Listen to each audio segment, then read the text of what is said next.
Episode 3 of Lost in Space after this.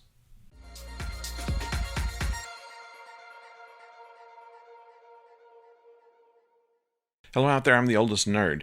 Once again, on a cliffhanger, they find that the Resolve has gone through the black hole with them. Now, we knew this from last season, but the Robinsons didn't. They thought that they were separated from the other colonists and were all by themselves for 7 months on this planet.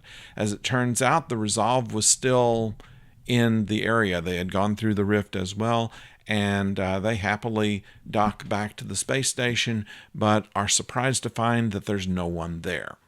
They look around and they look around and they look around. They see overturned tables and rotted food and distorted video and computers that are not in full operational status, and don't know what's going on. Don is still recovering from his injuries from the killer kelp and is left on the Jupiter 2 along with Dr. Smith, who is handcuffed to a chair but gets out of it like Roger Rabbit did, as long as it serves a purpose. You really can't hold her down. She gets into the space station in order to be able to get access to certain parts of it.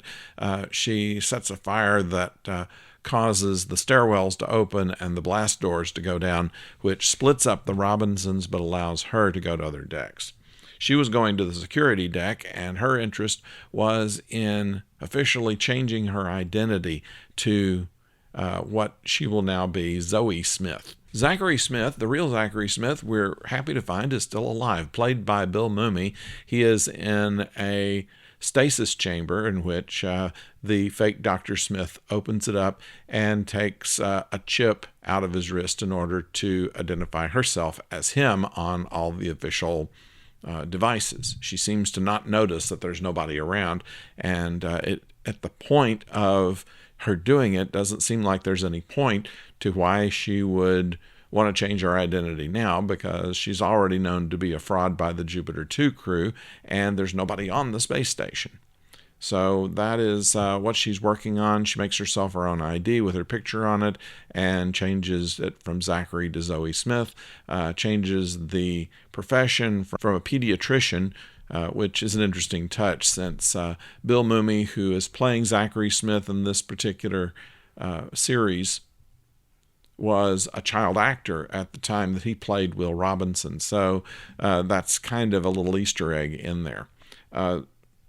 The fake Dr. Smith changes it to analyst. Meanwhile, John and Maureen find the last official log done by the captain of the Resolute, who basically said that they abandoned ship 7 months ago because of, and it breaks up from there. What we find out from someone that Judy finds is a girl by the name of Samantha says that the monster came and killed everybody. And so it would seem that the fighting robots, who we did see in a flashback, were fighting off of the Jupiter 2, and they're hurtled into the side of the Resolute, where they continue their fight. So we know what's going on. The Robinsons slowly find out that the killer robot is on the station, and perhaps their robot is as well. Don notices in the box that they had with the robot hand that was in it that it starts to activate and sends out tendrils, which Will notices was the way that the robot originally reassembled himself when he was first discovered. So this is something that indicates that their robot is there or somewhere in close proximity.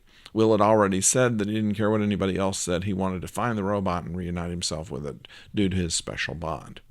A later conversation with Dr. Smith, she says that she has that bond too, and Will basically blows it off. But what we find out at the end of the episode is that something that was suspected by Maureen all along was, how did we have the technology to be able to go through interstellar space?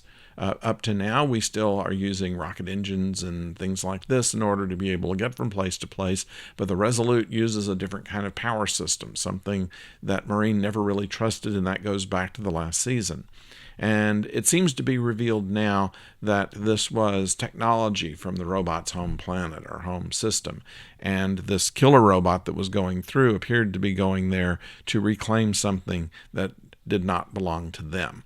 And they were able to imprison this robot in order to continue to do what they were doing. And so the Resolute crew was kind of complicit in the plundering of this advanced technology. And so the problems that have happened with the Resolute are mostly of their own doing. So this is kind of interesting. We're going away from the goody two-shoes nature of the good guys, and we're seeing that they all have their faults. Although we have to say that as a series so far, we find that Lost in Space is not trying to do too edgy stories. They're just basically little morality plays, little adventure things, and what it's like to be a family. Sometimes there are good times and sometimes there are bad, but you always stick together. And so that's kind of a nice message. I want to remind you that I'd like you to subscribe and click the bell so you know when the next video comes out. We'll have more Lost in Space videos probably next week, but coming up next will be the video for Doctor Who, which comes out on Sunday. So we hope that you'll be around for that.